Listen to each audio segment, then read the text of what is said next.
Welcome everybody, my name is François Letarte and this is my channel JDR-D30, a channel about tabletop role-playing games.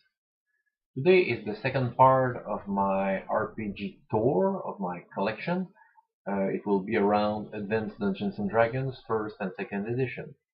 The first part was around D&D basics, if we could call it this way. And if you haven't saw it, well, I would put a link below to just for you to check out if you'd like. So, well, basic, just to make a small return on basic Dungeons and Dragons. That was where I began to be a game master, to read rules. And by the way, the first time I sat down with someone, it was my brother, to roll up a character. Well, you had to roll all the stats all in a row with 3d6, and the first stat he rolled was his strength. He rolled a straight 18 with 3d6, so it was quite epic. Now, Advanced Dungeons and Dragons, it was the first time I played it. That is where I discovered role-playing games. So the collection I have is not that extensive. These are meaningful books. I like to come back once in a while in, so that's why I keep them.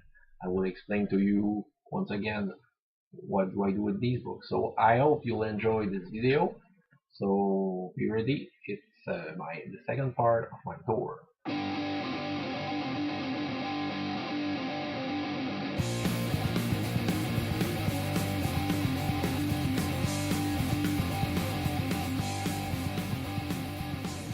And now, Advanced Dungeons & Dragons, 1st edition. Player's Handbook. First time I've ever played a role-playing game in my life was with this edition of Dungeons & Dragons. It was some kind of an activity that was going in my library, local library. It was an activity around fighting fantasy game books, but I was 13 and they had so much kids at this activity that they made some groups of age, and because I was 13 I was put with a group with older teenagers, and they were playing that. It was the version they had was the one, the blue cover with a mage on it. And when I began to surf on the net, when I began to use internet, I've discovered that there was this kind of cover, and I was searching for these books because I like those covers. They have, you know, they remind of the old school feel of the game.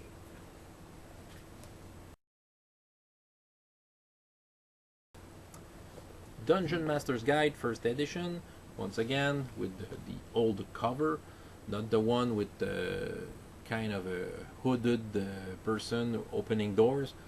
This one I like it with the demons. I must say that it's a must read. This book gives lights a lot on how the rules should be interpreted.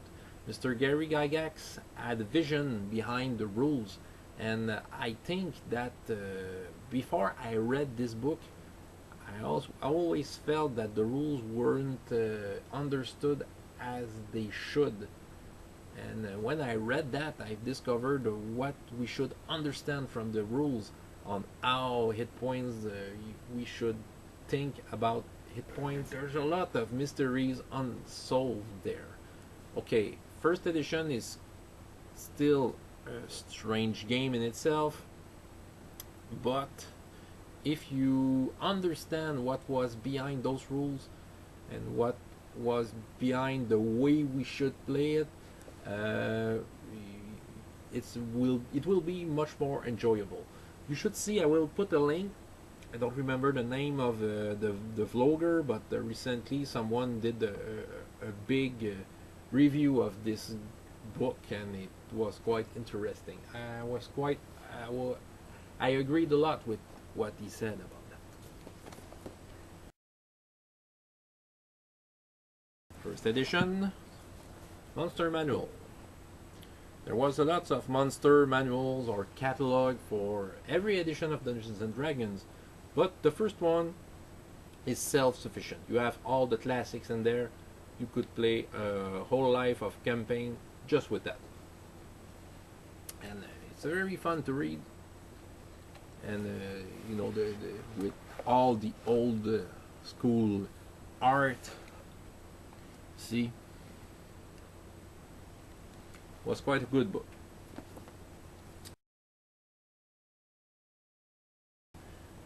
Although only one monster manual may be useful, I got myself this one, just for the strangeness of the creatures you found in that. I remember my game masters, which the dungeon master with I've played with. Some of them had this book, and yeah, we had some funky moments around the table fighting strange monsters. So this book is another fun one to read. I like this one.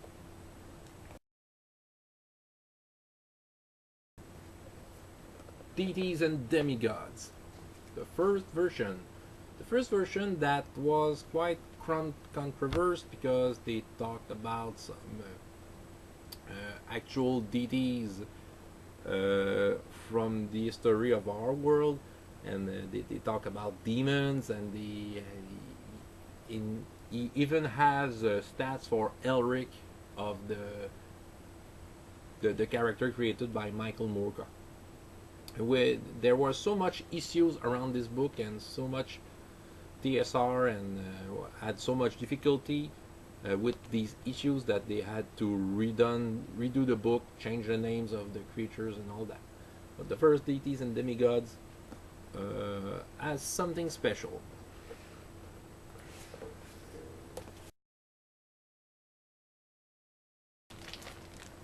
For first edition, I don't know if you see it correctly, Willow source book. Okay, it's not the real Willow source book. I cheated, guys. It's a photocopy. Well, I would buy this book if I would find it, but didn't, and I borrowed it because I really did want to take a look at it, because I like the movie, and I was curious to see how they translated it in Advanced Dungeons and Dragons. And I was not that much impressed with this book. It's lots of character, you know. They have a stats for every character from the movie, but I was expecting more about the world of Willow, more kind of a gazetteer of the world and the lands and how the country works, and you know, just more information that than what the movie just show us. So just for that, it's not my favorite book, but I'm happy to have it.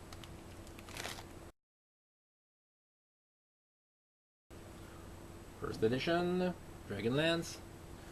Okay, not a big fan of Dragonlance, but I do have many. I like the way that setting came about. It was around a series of novels. They wanted to make a gaming world around a story already written. So it's a rich setting, and yeah, I mean, I like to watch this book, check out how they made the novels into actual Dungeons and Dragons stat. So yeah, I'm quite happy to have it. I found it really cheap, so I didn't have much to lose to have this book.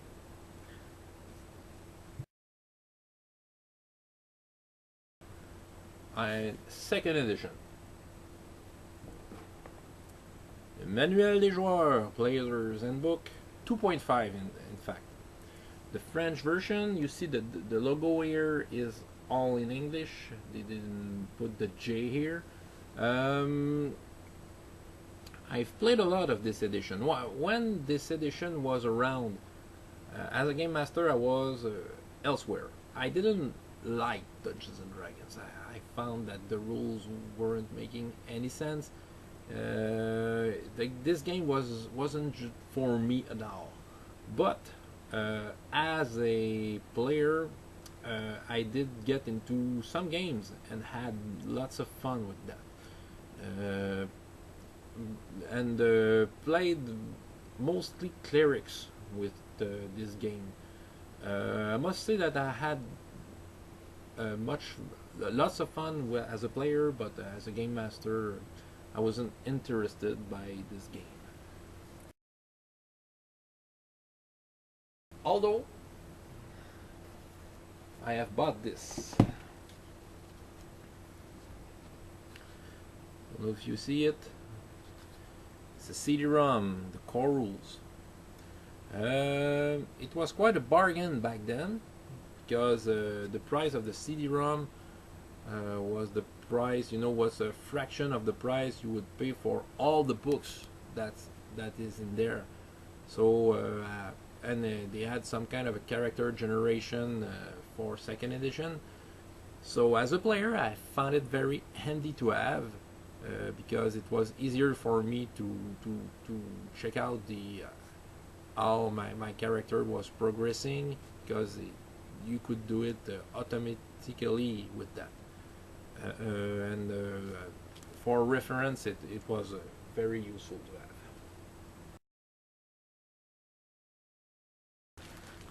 French version of Arms and Equipment Guide.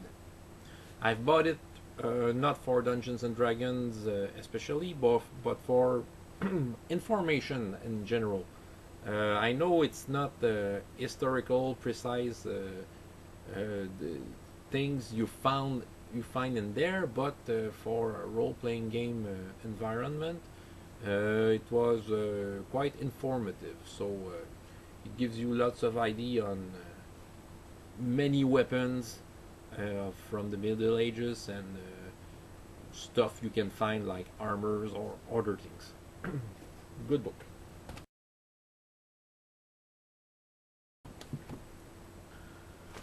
Second edition, le manuel complet du prêtre, complete priest. Since I've played a lot of priest in second edition, that was a book I like to read a lot. It gives you lots of advice to do priest that was in tune with this deity and how to play it and how to interpret it. So this book was very useful for me. Now, running up. Okay, as a player, would I play Advanced Dungeons and Dragons? I'd say yes. In fact, it depends if the game master really loves Advanced Dungeons and Dragons.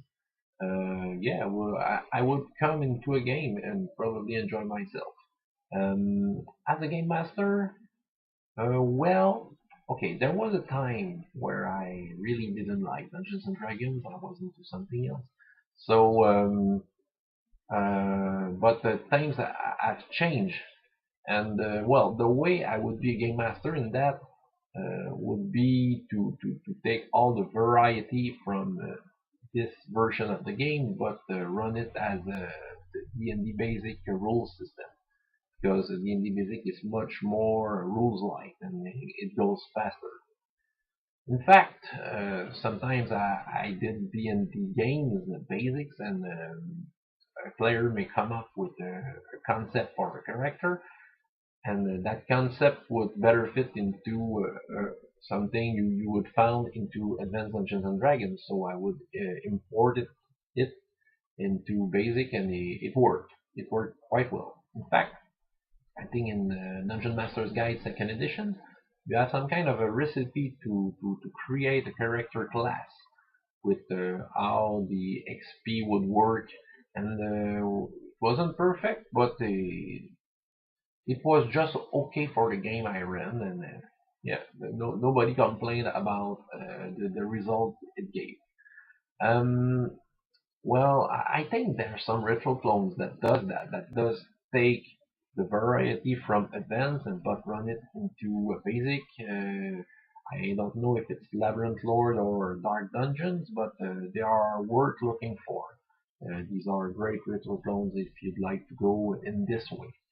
So, The next part will be around Dungeons and Dragons 3rd and 4th edition, so stay tuned for more. So, if you have any comments, suggestions, leave them below. And that's it. So, my name is François Letarte, JDR D30, and up to next time, I hope you have as much fun in your life at the video game.